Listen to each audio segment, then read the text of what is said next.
Knowing your function is powerful, but awareness is what makes it usable. Candidates are using AI to respond to their questions. And listen, if you're doing this right now, I'm going to tell you, it is obvious. Your responses are empty. We can absolutely tell. If you don't see your patterns, they just don't disappear. They just keep shaping your choices. The future will absolutely be more technological, but the deeper opportunity might be becoming more human on purpose. Welcome to What's Your Code, a space where we pause the reaction, read the pattern, and trace the belief shaping your reality. Because what keeps repeating isn't random. It's code. Today we're going to be talking about how we're shifting from job titles to human functions. Everyone now is talking about the future of the workforce. How will it look like? How is it shifting and changing? What roles are being displaced? What new career opportunities are rising? How will AI take over my role? Now, even before we start to reorganize job titles or even start to talk about technology, there's a deeper question we should be asking ourselves. What kind of human being will the future need most? Listen, I've been in recruiting for nearly 20 years, and I've interviewed thousands of candidates and a few robots, AI. So I've heard thousands of ways on how to resolve conflict, how to organize structure, react. But one thing I've learned the most through my years in recruiting is people are not the most valuable only for what they know. They're most valuable for the way you move in these spaces. Now, hiring managers and leaders are looking for people that can add value through the way you learn, the way you respond, react, the way you relate to the information you also know. And most importantly, the way you remain steady when everything around you is uncertain. And this remains consistent. So let me ask you something simple. Check in with yourself. When things get uncertain, what do you naturally do first? Do you sense the room? Do you quickly jump into fixing, resolving, organizing, structuring? And why is this question so important? Because the way you respond and you move in these environments tells me more than your job title will ever do. Now, there has been a very noticeable shift in candidates in the past few years, and honestly also around me in my personal life.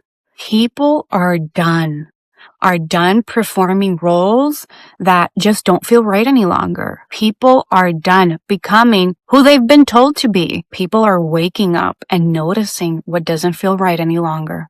A lot of people are looking for purpose, to feel that they're part of something larger than life. And you might be one of them. You might feel exhausted of showing up as someone that no longer reflects who you truly are. It just doesn't feel right. And if you're one of these people, I'm going to tell you right now, you're not alone. There's a Gallup research that tells us that only 1 in 5 employees are genuinely engaged at work. Yes, 1 of 5.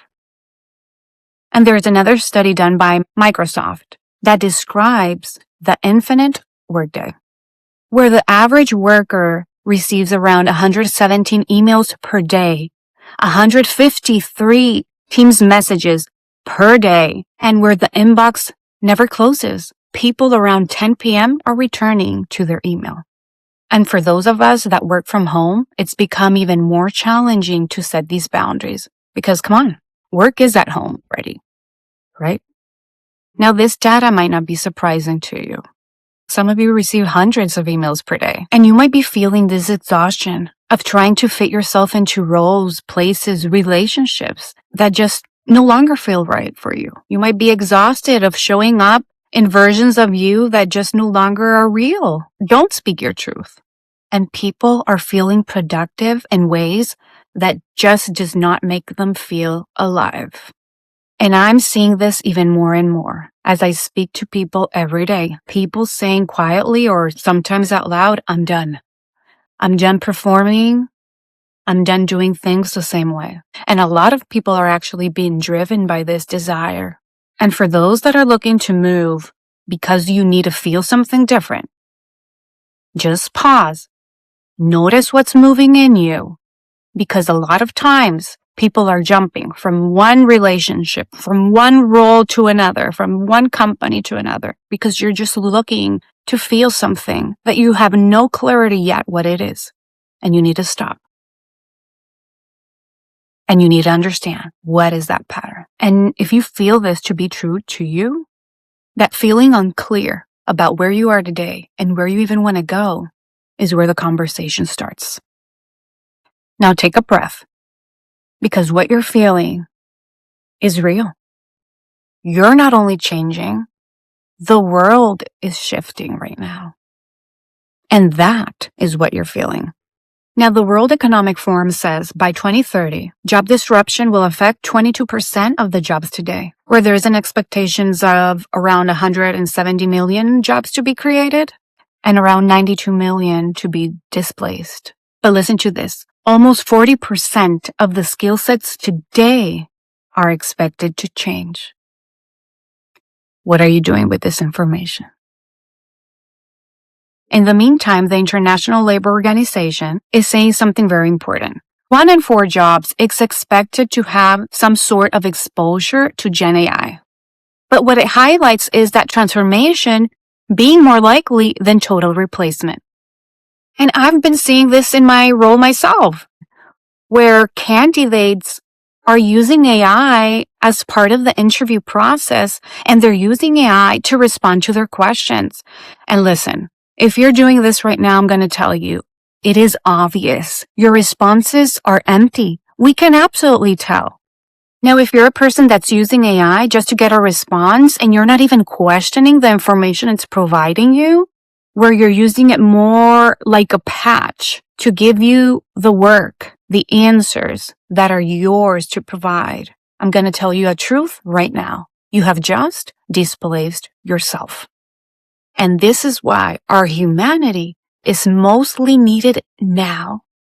So yes, technology is accelerating. But what are these shifts truly asking for? Underneath it all, it is not less humanity. It is a different quality of it. And that is why I want to invite you to move from job titles into human functions. A title is just a label. A function is the living contribution underneath it. Now let's define functions so we're on the same page. The Merriam-Webster defines functions as both a professional position and the action or purpose for which something is specially fitted or used. On the other hand, La Real Academia de la Lengua Española defines functions as the capacity to act and the task that belongs to a person or institution. Now you just got 2 definitions and 1 structure, and that tells us something. Because titles are fixed and functions are adaptive. And this world is becoming more adaptive than fixed. Over the years, I've noticed that people tend to move first through one of these 6 functions. Some people feel first. They sense the emotional environment even before anything happens. They usually are really good at sensing tension, any disconnection. It's like they're really good at emotional forecasting, in a way. Other people are really good at seeing. They observe things that other people might be missing. They might be noticing the patterns in between the lines, consistency, or contradictions. They can see what things are already changing even before others notice. Now, other people need to know first. They need to understand, make sense of things. These folks are looking for clarity, for truth, for meaning. They're really good at connecting the dots. They need like that inner click, while other people need to protect first. These people are really good at sensing the boundaries, consequences. They jump into risk management mode really quickly. And other people first start a build. They need to organize, structure, fix things, maybe color coding, and things like that. Well, some of you are really good at beginning. These people are the ones that usually move first. Sometimes even before having everything you need, or even understanding the request completely. Now, something very important for us to know about the function is you're not only one of these. You are meant to move through all of them every day. Every day, you're feeling and sensing, you're observing, understanding, or looking to understand, wanting to protect, build and structure. And a lot of you want to move. And maybe that's actually where some of us might be stuck. Or not. Every day we need to move, make things happen. But most of us have a first move, a place we return to, under uncertainty, stress, confusion, or change. So the point is not to stay only in one of these functions. The point is to move through all of them, but with awareness. And that awareness is what creates coherence. Now, coherence is when something feels right, when something stopped feeling heavy. It feels light, like you can carry this. It feels like energy. You're recharging yourself instead of burning out. You feel the ability to move without pressure or force. It feels right. Once you start seeing these functions, you will recognize them everywhere. You'll see it in teams, in leaders, in your workplace, in governments, at home, in your own community. People that are really good at sensing, at feeling, tend to move into roles such as nursing, teaching, leadership, and even hospitality, where you're sensing already the needs of your client before your client even recognizes it. People that are really good at observing, you might see them in strategy roles, in design, research, product thinking. These people might be really good at laying out a vision. Now, those that function with the need to make sense of things, to know, to understand. They might be really good in law, diagnostics, finance science. And those of you that move quickly into protector mode might be good in cybersecurity roles, compliance, safety, HR. Now, those that are really good at building and structuring and organizing might move into operational, engineering, logistics roles. And those that are really good at beginning things might move into entrepreneurship and innovation. And you know what? The labor market is actually already reflecting this mix. Care roles are growing. Security roles are growing. So the future is not only digital, it is also very caring, protective, operational, and analytical. But overall, it's becoming deeply human. Listen, my intention is not for you to memorize all this. My intention is for you to notice where movement happens for you and where it gets stuck. Now, within all of these 6 functions, there are 2 specific ways we tend to move. Because it's one thing for you to understand where you are, but it's another thing to actually move. And there's 2 specific movements that I want to mention. Number 1, we need to translate. Some people are natural bridges. They help one state become another. They help confusion become clarity. They translate emotion into information, knowledge into action, and potential into direction. And you probably felt this and seen it. People in your life, maybe it's been a teacher, a leader, someone that helped something within you shift in that capacity to help movement happen. It is one of the most valuable things a human being can offer right now. So once we've moved, we translated. Now what? Here is where movement number 2 comes in. Integration. Integration is what makes it real. It's not just understanding something. It is now living differently because of it. It's like moving now with a new identity. But here's the deeper part. Knowing your function is powerful, but awareness is what makes it usable. So if you don't know where you're standing and how you're moving in these spaces today, how would you know how to move next? Strategically.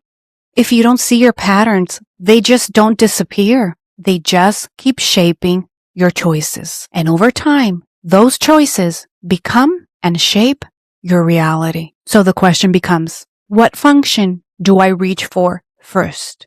Which one maybe am I overusing? And which one am I avoiding? Where you might be getting stuck when something in you is looking to change. So maybe the future of the workforce is not asking, what tech skills do you really have? Maybe it's asking, what kind of human being are you becoming. Because before we talk about tools, we need to understand the human being reaching out for them. The future will absolutely be more technological, but the deeper opportunity might be becoming more human on purpose. So as you move through your week, notice not only what you're doing, but how you're responding. Notice what you're sensing, what you're observing. What are you trying to understand? How do you create structures and move? What is the behavior pattern in your code? Listen, the code is already running. The question is, are you aware of it? And if you are, what might begin to shift for you now?